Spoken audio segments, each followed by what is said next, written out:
के बनल बाटे माई के मूर्तिया, मटिए के बनल बा सुरतिया हो।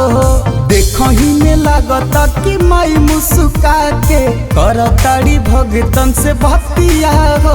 अरे करे खाती माई के दर्शन सभे गोइल होई जागी। ए मालिन लगावो ना हो कजरवा, माई के नजरवा ना लागी। ए मालिन लगावो ना हो कजरवा, माई के नजरवा ना लागी।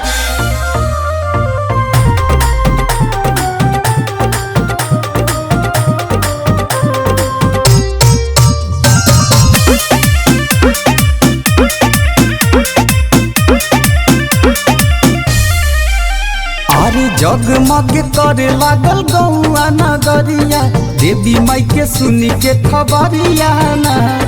कामे धामे छोड़ी देखा सब केहू जाता, माई खाती लवेला चुनरिया ना। अरे देवा लोग से फूले बरसावता रे देवता, मिली जुली सभे भक्त देले बड़े नेवता। मन से जे करब भक्ति तो दुखवा जली दर जाई भागी। ए मालिन लगावो ना हो कजरवा, माई के नजरवा ना लागी।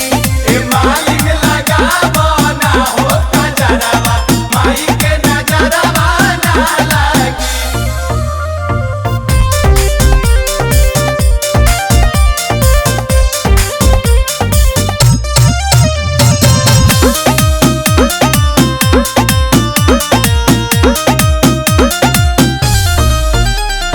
साले भपयावस मोरे माई महारानिया, दूर करे खाती परेशानिया ना।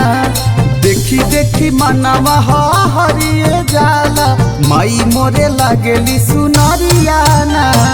गावेले भजन देखरी सिरो सनवा, रह जमु केस पतु देई दरे अनवा।